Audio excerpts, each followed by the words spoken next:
What do you call this? What do you call these? Like a file? A storage bin? You making that up? A box? Can we call it a box? Can we call it like a box of mystery? Sure.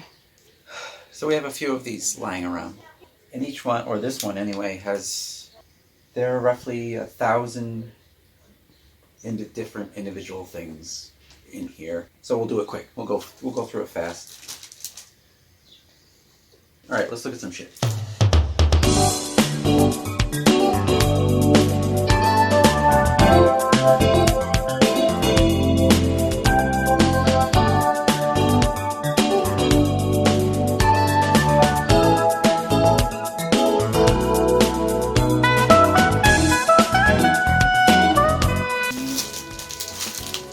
These are yours. This is your bag of Valentine's. I see a tablecloth. I see there's a lot of. These aren't all of them. Is this all of them? Where are the old ones? Posters. A lot of folded posters in here. Enhanced Rogue's reputation as a pioneer of eroticism on film. Wet dreams, dripping with desire. Reach down for ellipsis, wet dreams. Pass the warning. You got a little Nicholas Rogue collection going on here. Yeah. Date, time, place, and admission. Interesting. Teenage Mutant Ninja Turtles, the movie on video cassette. You get the idea. Female moonshiners. It's in color. I won't see anything with a small cock in it. I love circus posters. Under the big top. You know what? I'm gonna guess that this is an advertisement for a book about the circus. This is clearly not a real circus poster, but if it's a Young Reader's Press poster. So we can have theme rooms, like the porn room, the Nintendo room, the action heroes room, the horror movie room. I'll be in the Nintendo room. I'll be in the porn room. This is new. This isn't old. Playing with Power since 1985. I don't think they use a serif font in 1985. Scholastic Books. Tales from the Crypt Keeper. It was a flea market. It was just laying there like this. There's no adult themes in the show. They made a cartoon out of Tales from the Crypt, and they did it well. This is fake. From 1978, the 1-year anniversary of Star Wars. The real one could be in the hundreds of thousands now. Wow. Are you kidding? No. The future belongs to the brave. The Challenger crew was pulling us into the future, said President Reagan on January 28, 1986. This came from Omni Magazine. We didn't buy this on its own. It was actually just in the magazine we bought. And now here it is. Wow, cool.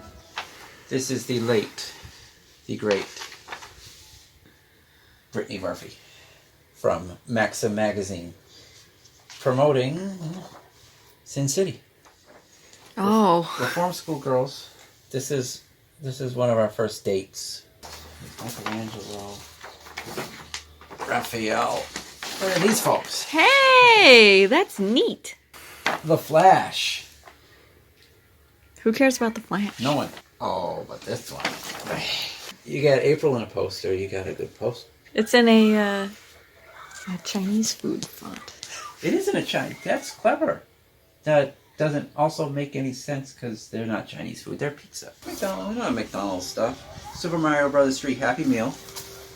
I have some cereal boxes, and it's the only way I like them is when they're not box form, but they're nice and flat. This way you could frame them. At the same time, they don't take up a lot of room. And this was never assembled as a box. That's done in Flint, Michigan. Free stickers inside. You miss out on some of that stuff. The real Ghostbusters. Win instantly. The action figures. When they did the monsters, the Frankenstein, the Dracula, the Mummy. I think I only had the Mummy. This was maybe the better cereal because it had no marshmallows. I can't stand cereal marshmallows. No prize inside, but cut out cards on the back. Why do we have the memory of maybe cutting them out? Because he probably did. The other big prize was it came with a bank, a plastic bank in the shape of a Batman bust. And it wasn't in the box, it was outside the box, and the whole box was encapsulated in a saran wrap. So the bank was like outside of the box. It must be a bitch to ship. The Nintendo cereal system, also no marshmallows. And the great thing about this one is that it wasn't just a Mario cereal and it wasn't just a Link cereal. It was Mario's and Link's mixed together with all their enemies and bosses. This one advertises the hologram t-shirt, which I have to assume would not survive one trip through the wash. Yeah. But wait, there's more.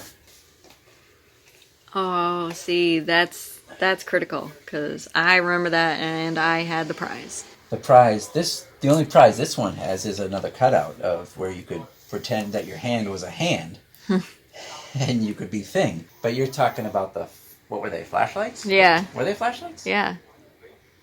Calendars. We have calendars. 1990, which is great, except the artwork is all over the place. Sometimes it looks like the video games, and sometimes it looks like Money for Nothing by Dire Straits. December's good. Link 2. Coloring calendar, 1979. Ronald McDonald's Secret Solver. The neat thing about this one is that there are little notes on some of these dates. What's that say? Maria? Yeah. Lenny. Shower. Somebody. Must be a baby shower. I'm not there. And they wrote down to shower on a certain day. Picnic on the 17th. Did that say jeans? 5:30? Yeah. Playboy 1994. We can't go through this because we're on YouTube. Oh, there it is. There it is. Just imagine. You'll just have to imagine the fire. This is the best one. Soda Sweethearts 1994 calendar. It's bikini girls in sneakers next to old soda machines.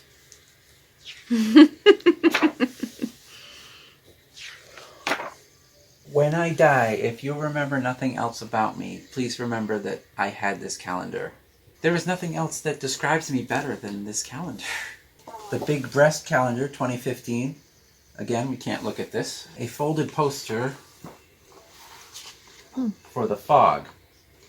Except it's signed by Tom Atkins, Adrian Barbeau, John Carpenter, Dean Cundy, and whatever the kid's name was who played Adrian Barbeau's son. We should have had him write something about a stomach pounder and a Coke. It should be framed. It's not in a frame because we're always anticipating that there'll be more signatures. We're not going to get Janet Leigh's signature. I don't think we're going to get Jamie Lee's signature. I want Rob Bottin's signature. Teenage Mutant Ninja Turtles Classic Style Guide. This was sent to people if they wanted to make merchandise out of the Ninja Turtles. This was the artwork that they would use to make that merchandise. So, say this was design A10, which you could see on everything. Now when you see this, you know this is design A10. Quite frankly, I want design A7 on everything. Put it on your body. Good idea. Dick Tracy giant sticker poster set. Comes with poster with spots to put your stickers. And then these stickers to put in those spots. It's a very uncreative endeavor. So we just leave it this way. But there they are. There's my reason for living. Similar setup. Gremlin sticker fun. These were stickers that you had to punch out and then, if I'm not mistaken, lick. Yeah. Yes, the back, like stamps. But this artwork is crazy. Did you ever think that this was drawn? Because now it is. As is Hoyt Axton getting squirted in the face with shaving cream. Stickers are just publicity stills, but the hell with that. The drawings are crazy. Is there not a Dick Miller one? Is that true? Come on. A Phoebe Cates one? Alright. Well, that's it. Strike. Read along with Ronald the day Birdie, the early bird, learned to fly. Official poster magazine series Batman Returns. The only reason this is important is because when you went to the store and they had rolled posters in the slots in a box for Batman Returns, they had 5 or 6 different options, and there were Batman ones, and there were Catwoman ones, and there was no Penguin one, and all I wanted was a Penguin one, so this was the only Penguin one I had because it came in a magazine folded format. So this was my penguin poster. It's the only thing I wanted. So here it is, and here it is still. It's very stressful. Storybook Ghostbusters 2. This is not in great shape, but I love this picture. A stack of posters from Fangoria magazine. Probably about 20 or 30 in here. I'm not going to go through all of them. Tom Savini and what I'm guessing is Day of the Dead. They all had stuff on the back. And this is Angus from Phantasm 2? 2? What is this? Prince of Darkness? Oh, yeah. TCM3. This is the best picture of the Predator, because this is the one that was on the cover of the Fright Flicks packs. And I also had those lenticular stickers, the expensive ones. I had one, and it was of this image. And that was the bitch of these. Is like, what do you choose? What do you choose? You choose Jack, or you choose Freddy? What a time to be alive! A decade where you had to choose between Jack Torrance and Freddy Krueger, as opposed to now where you have to choose between Pennywise and whatever came at night. I don't know. See, this is an easy one, because this is such a great shot of Cronenberg and the Fly versus somebody's disposable camera photo of Michael Myers 5 with a ceramic pumpkin shot in someone's kitchen. God, that mask sucks. Yeah. These are not Fangoria. These are Starlog. So it's your choice. That's awesome. But there's also this. Oh my god. Cowboy Johnny. Eventually we'll go through magazines, because I have an Addams Family magazine. And when the Addams Family magazine came out, there was also pull-out posters like this where they're on both sides. And my aunt had an idea, which I still hate, but it was still clever, where you would put it in a frame where you could see it on both sides. They had glass on both sides, and then you'd hang it from a string, and so that you could spin it, so that it would just hang from the ceiling, and depending where you were standing in the room, you could see it on both sides. That was her idea, and I was very polite and condescending about it. I was like, "Oh yeah, that's a good idea. I'll look into that." What is that, Newsies? No, this is the Untouchables. This is Kevin Costner. This is Sean Connery. Not to be outdone. Oh. Hey. Hey. Familiar. Little different pose here. This is from Star Wars. This is Han Solo and Luke Skywalker. And I guess the other side's better. Wow, man. Wow, man, wow.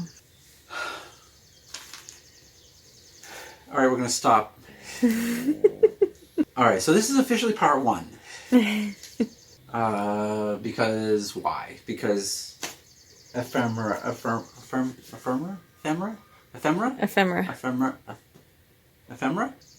Tune in next time. That's not good. Is that good? That's not. Tune in next week for part 2. Tune in next week for part 2.